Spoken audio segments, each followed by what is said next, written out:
Pues nada, muchas gracias por acompañarnos un día más. Estábamos simplemente presentando, agradeceros que estéis como cada domingo con nosotros para cerrar la semana y preparar y destacar un poquito lo que nos ha dejado esta semanita de actualidad internacional. Vamos a tratar varios temas, vamos a poner el foco en aspectos, como siempre, que no nos llenan portadas necesariamente y entre ellos nos vamos a ir directos a Irán, que es por donde vamos a empezar. También vamos a hablar de la polémica y todo lo que está rodeando al derribo del globo, del llamado globo espía chino. Luego nos podemos pormenorizar y luego, por supuesto, os animamos a que nos dejéis todas las preguntas que queráis. Tenemos pendiente, como también se comentó en los anteriores directos, hacer un especial sobre la situación en Ucrania, en concreto sobre la posible caída de parte del frente. De todo ello, seguramente mañana tengáis un programa especial, pero lo que nos afecta para el día de hoy, vamos a, como digo, tratar al menos estos dos temas y todos los que nos dejéis por el correo. Me acompañan Manu y Ander, ¿cómo estáis? Hola, buenas. Buenas. Y nos vamos directos, como decía, primero a Oriente Medio. En Irán la situación sigue dando que hablar, aunque quizá ya no esté tan en el foco mediático, ¿no, Manu? Efectivamente, ya como todos sabéis, en la semana pasada tuvo lugar un ataque contra unas instalaciones presuntamente militares en Irán, que fue llevado a cabo por drones. Sin embargo, antes de entrar a ese tema, ya desde hace unos meses han venido produciendo protestas en Irán, una serie de protestas que empezaron en el Kurdistán por la muerte de una chica kurda por no llevar el burka. Esas protestas que empezaron, como decía, en el Kurdistán se expandieron rápidamente por todo el país. Sin embargo, ya en las últimas semanas han ido cediendo en intensidad. Eso, sin embargo, no es sinónimo que se hayan apagado. Precisamente el principal foco de protestas, si en un inicio era el Kurdistán, ahora se ha trasladado a la zona oriental del país, a la provincia de Baluchistán, donde, a pesar de la poca información, al parecer el Estado iraní está aplicando una política de supresión de las protestas, y estas se caracterizan por desarrollarse particularmente los viernes de cada semana, que son los días del rezo musulmán, y expandirse en algunos casos hasta el sábado e incluso el domingo.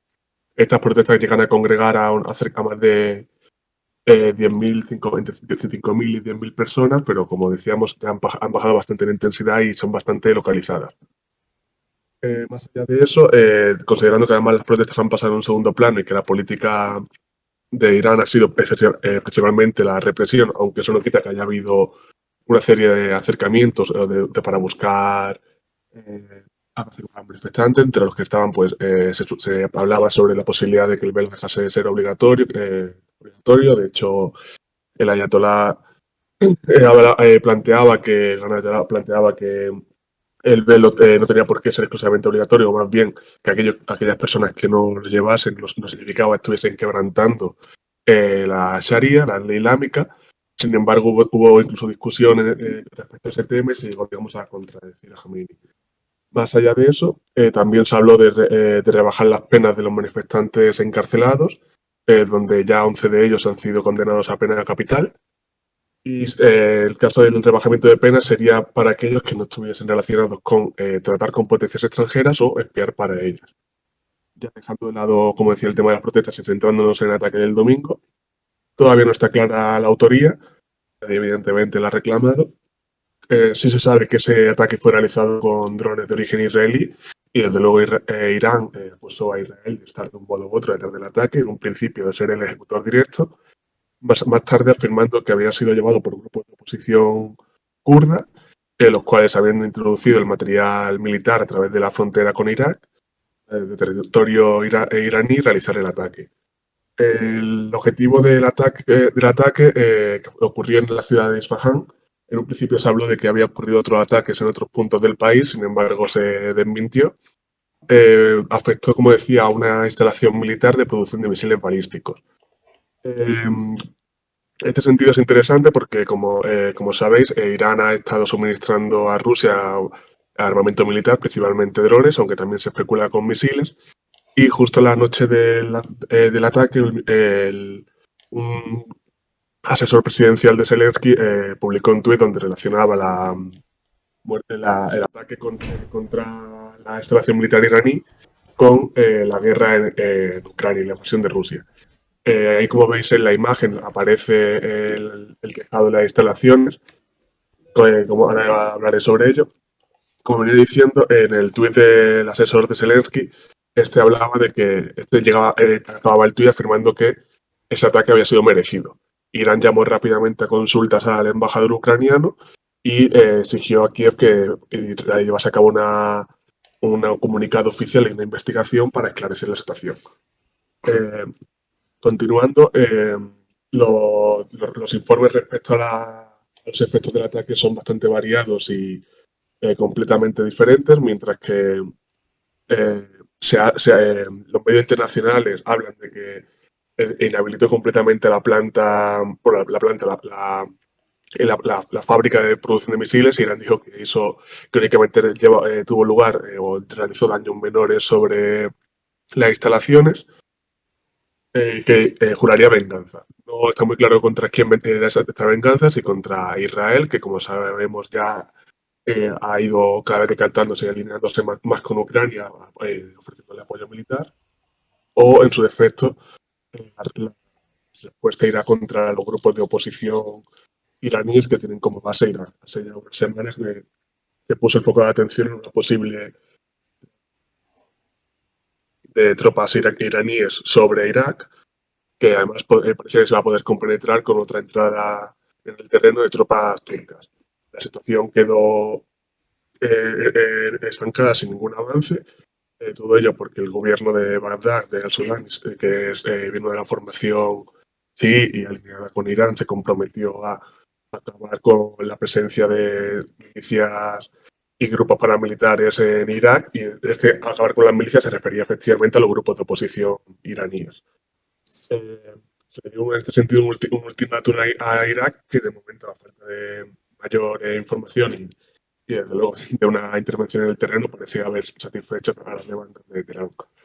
Más allá de eso y respecto al propio ataque, Irán también señaló que ese ataque se planteaba también como una clara, como decía, una clara violación a su propia soberanía. Y esto viene también a reflejar la situación de inestabilidad y tensiones que se ha venido produciendo en los últimos meses en Oriente Medio, y que ya no solo afecta a Irak, que ha sido, digamos, el punto central de esas tensiones que se expresan entre digamos, el enfrentamiento entre Irán por una parte y por otro lado Israel y Estados Unidos, sino que incluso llegan a afectar al propio territorio iraní en un momento de particular debilidad o situación crítica del Estado iraní frente a una población que hace unos meses se levantaba contra el pueblo que había venido aplicando, y que bien decía al principio que su causa inmediata había sido la muerte de Mahsa Amini, la chica kurda por no llamar el burka, y que había muerto bajo custodia policial. El trasfondo de esta situación es un encarecimiento de los precios de los alimentos y un problema de Irán para poder hacer frente, para poder adquirir trigo en el mercado internacional. Esto lo que ha llevado es a una precarización de la situación social en el país, y que por tanto es foco de revuelta, similar a la situación en la que ocurrió, digamos, en las protestas de 2019. Por cierto, agradecer, perdona, y te dejo continuar a ver que lo tengo por aquí. Karim Halal, que nos acaba de hacer una raid, y a toda la gente que se está suscribiendo. Prof Rock, bueno, toda la gente que acaba de llegar. Estábamos hablando, para contextualizar a toda la gente que acaba de llegar, de la situación interna que hay ahora mismo en Irán, más concretamente del ataque que han recibido unas instalaciones militares, y que podrían tener una vinculación con el apoyo logístico y militar que se especula, y que a ciencia cierta no se puede cuantificar, que Irán estaría dando a Rusia en la guerra de Ucrania. Mucho se ha hablado, pues, de los drones kamikaze, del armamento, como muy bien estás explicando, y todo esto llega en el contexto interno de Irán, pues muy delicado, ¿no? De las protestas, etcétera, etcétera, etcétera. Así que bueno, agradecer a toda la gente que acaba de llegar, y luego vamos a hablar del globo chino, que nos preguntan por aquí. Pero bueno, yo te quería aprovechar para preguntar también, Manu, se comentaba también alguna cosilla en el chat. La situación que ha habido ha sido de respuesta por parte del resto de actores, han guardado silencio, quiero decir, Estados Unidos, el gobierno de Ucrania a nivel oficial, Rusia. ¿Ha habido algún tipo de pronunciamiento público después de este ataque a las instalaciones, que, como decimos, parecería que podría ser una respuesta al eventual apoyo iraní a Rusia? lo más oficial que ha habido es, como comentaba, la respuesta del delegado, del consejero de gobierno de Zelensky. Esa persona sigue en su cargo y por tanto se llamó a consultas al embajador ucraniano en Irán. Más allá de eso no ha habido nada. Evidentemente se especulaba que ese ataque que tenía origen israelí implicaba, por tanto, el beneplácito el beneplácito de Israel, que el que habría suministrado los drones.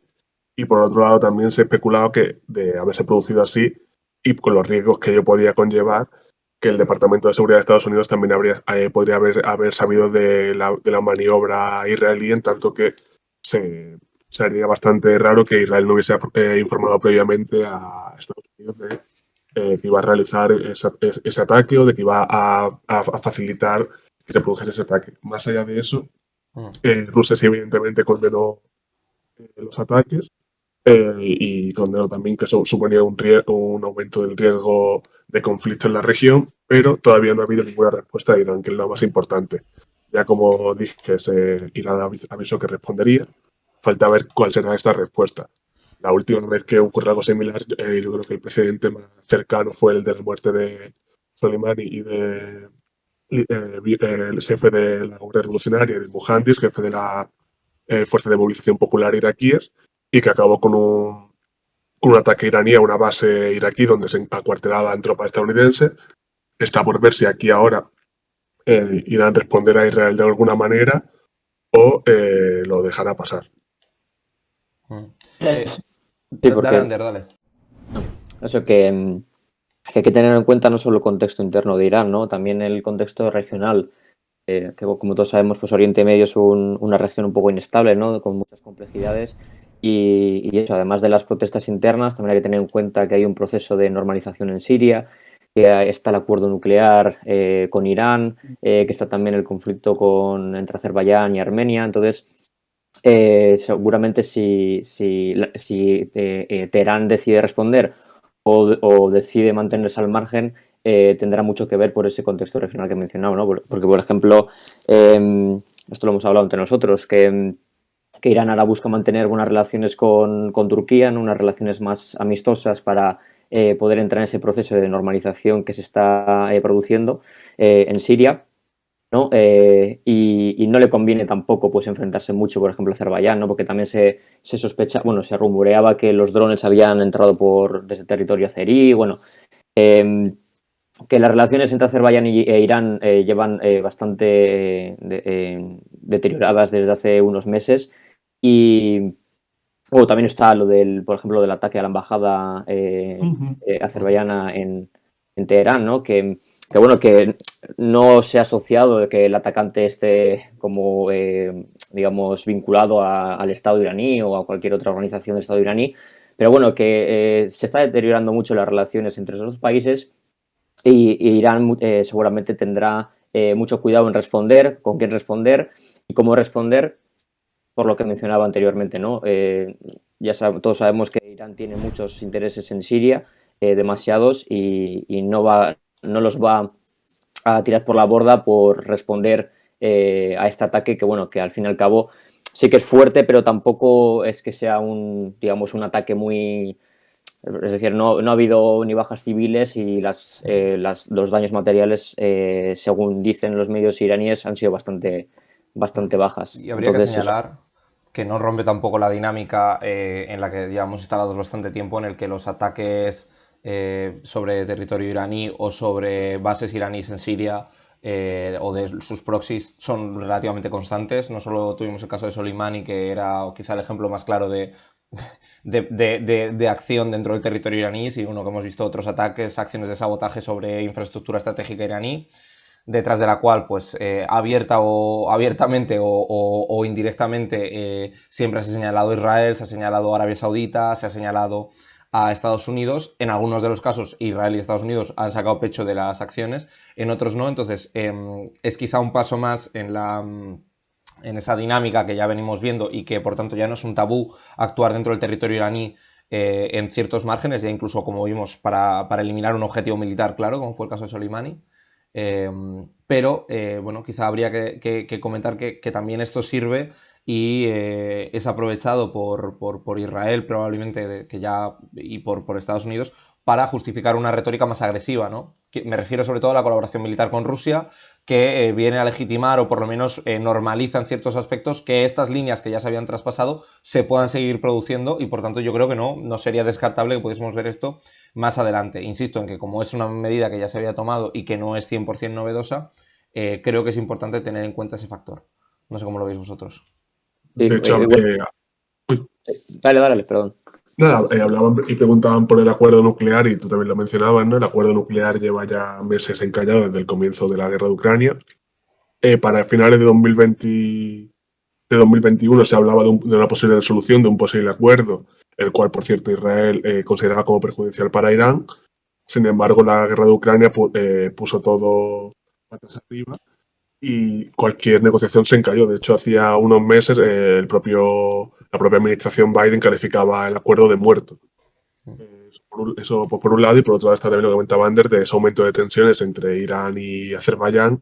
Quizás un punto de inicio podemos plantearlo en la guerra de Nagorno-Karabaj, donde hacía unos meses salía la noticia de que Irán entró en territorio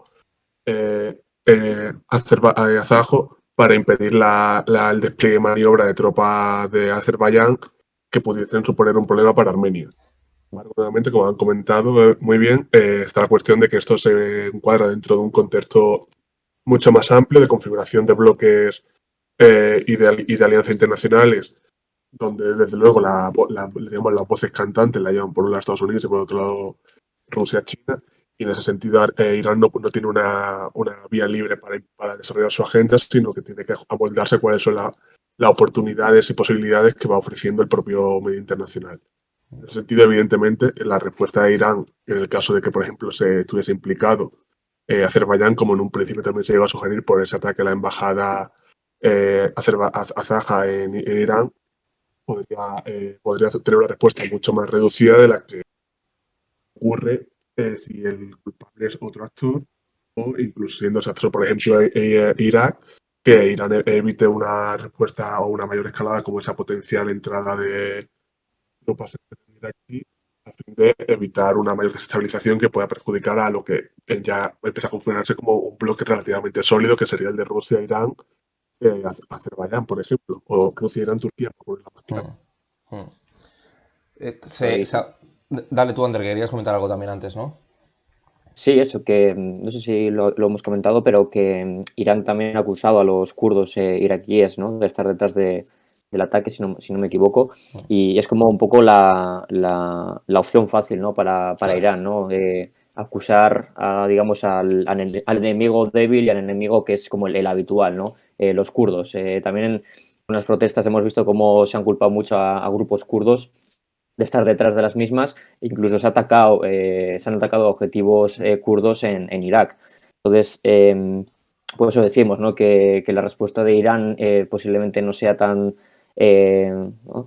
importante, más allá de igual atacar algún objetivo en Irak, precisamente por eso que estamos comentando, ¿no?, que si Azerbaiyán de verdad ha estado detrás, Irán no puede atacar a Azerbaiyán, no puede ir contra Azerbaiyán, porque Azerbaiyán es un aliado muy cercano de Turquía y Turquía es uno de los países que más están, el país más importante, digamos, para llevar a cabo esa normalización en Siria. Entre uno de los muchos aspectos que hay en Oriente Medio, ¿no?, porque eso, lo que hemos dicho antes, que es una región tan compleja que no se puede analizar un acontecimiento solo teniendo en cuenta una vertiente, ¿no? Hay que tener en cuenta todas, básicamente. Bueno, yo vuelvo un poco por el punto anterior, no sé si con esto podemos pasar de tema, pero me parece interesante cómo, y yo insisto mucho en esto, la guerra de Ucrania, por cierto, muchas gracias, Vaya Gaita, José Ra, bueno, toda la gente que está suscribiendo, que se está saludando, gracias, y recordaros por favor que las suscripciones son una manera también de apoyarnos para que podamos ir con nuestra independencia. Pero bueno, yo dentro de la reflexión que llevamos ya haciendo un tiempo, que es que la guerra de Ucrania no rompe el tablero, sino que simplemente acelera las dinámicas, pues bueno, creo que una dinámica que ya estaba instalada, que era esa tensión creciente con Irán, esa reconfiguración de alianzas regionales y esa búsqueda de nuevas alianzas por parte de Irán para superar su situación, creo que le ha acelerado la guerra de Ucrania y es interesante como no solo se ha reforzado quizá la cooperación militar con Rusia, sino que también desde el otro lado, desde el otro extremo, se está buscando esa connivencia o esa posición en la guerra de Rusia para justificar una política más agresiva. Y, y eso me parece interesante porque a mí me parece claramente que las líneas que el ataque de Soleimani y que otros ataques que eran mucho más discretos en territorio iraní o ese tipo de acciones hace un tiempo pues eran condenados y aunque tenían lugar eran más difícilmente justificables. Ahora vemos como incluso autoridades del gobierno de Ucrania admiten prácticamente que están detrás del ataque a pecho descubierto y lo hacen con esa justificación retórica. Yo entonces insisto mucho en la idea de que se están acelerando las dinámicas y de que en este caso lo está permitiendo es la situación de guerra. No sé si queréis añadir algo más o si queréis pasar a Sí. otro tema. Sí, dale. A ver si hay alguna pregunta. Ujú. Parece que Irán también hace valer la soberanía de Armenia. En una hipotética reanudación del conflicto, ¿podrían involucrarse más en la Segunda Guerra del Nagorno? Es ahí un Irán, equilibrio ¿eh? complicado el que tienen, porque sobre todo hay que tener aquí una cuestión importante, ya desde el punto de vista religioso, me meto ya aquí un poco más que sí que en la parte religiosa. O sea, la mayor comunidad chií no iraní es la de Azerbaiyán. O sea, que puede sonar contradictorio. ¿Qué hace Irán apoyando a Armenia en un conflicto entre cristianos y musulmanes si lo rigiésemos desde una óptica religiosa, que es el precepto fundamental que rige la política interna y externa iraní en la inmensa mayoría de aspectos? Aún así, Irán tiene la disyuntiva interna de que una gran parte de su población en el norte del país es una minoría étnica azerí, que existe un movimiento que no ha cuajado, pero que es una amenaza constante, el que pugna por la eventual reunificación con Azerbaiyán o la eventual independencia. Por tanto, está ese factor interno dentro de Irán jugando un papel y, por tanto, Irán calibra y dio un apoyo eventual a Armenia desde un punto de vista diplomático, es más cercano, pero sabiendo también su condición de paria y también Armenia sabiendo que busca al mismo tiempo un apoyo de Estados Unidos, de Occidente, que busca involucrarlo, tiene que tener mucho cuidado con un eventual apoyo iraní. De todas maneras, también aquí, pues lo mismo de antes, como la guerra de Ucrania, insisto, lo ha movido todo.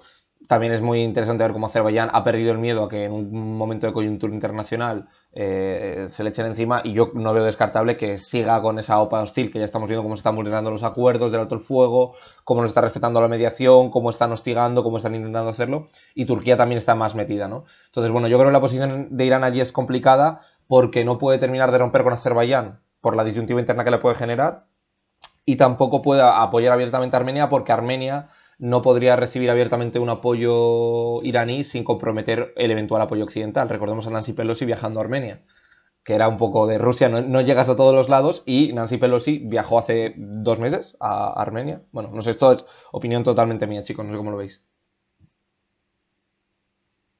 Manu, igual tú que estás trallado en el tema iraní. Sí, estoy la verdad bastante de acuerdo con lo que comentaban, la verdad.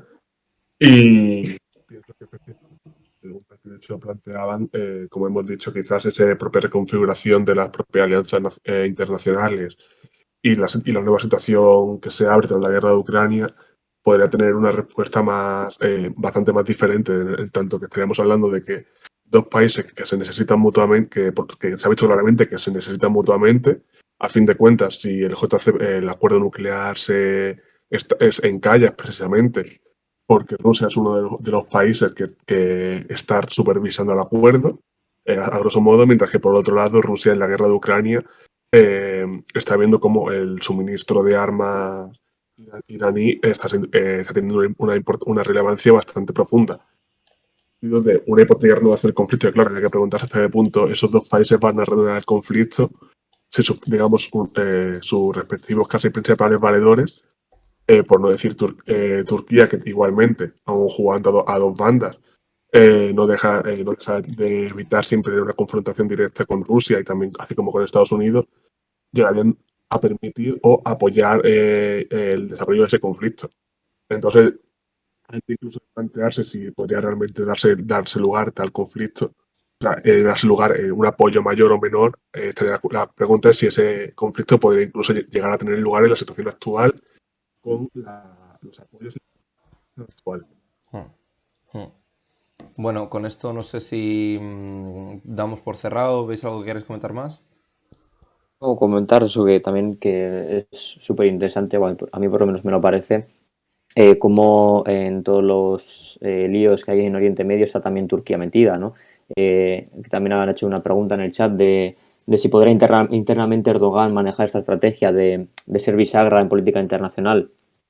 De momento, al menos en el plano de política exterior, le está yendo bastante bien, ¿no? Porque es clave en la OTAN, es clave también incluso en Europa, es clave en Oriente Medio y de momento Erdogan se está ahora, sobre todo, se está como apoyando mucho en política exterior, ¿no? Porque no sé exactamente cómo están las encuestas para las elecciones turcas, pero sí que es verdad que la popularidad de Erdogan o el apoyo a Erdogan está bajando bastante, ¿no? Por la inflación, por la ralentización económica, etcétera. Y en estos escenarios Erdogan suele eso, apoyarse mucho en la política exterior. Eh, estamos viendo cómo está rechazando la entrada de Finlandia en la OTAN, no, de Suecia en la OTAN hasta que no tengan en cuenta las demandas turcas. También estamos viendo cómo está apoyando mucho a Azerbaiyán, estamos viendo también cómo está con los kurdos en el norte de Siria, en el norte de Irak, etcétera, etcétera. Entonces, yo creo que sí lo podrá internamente gestionar bien Erdogan, porque encima se le da bastante bien, parece ser. Y también yo creo que es un poco...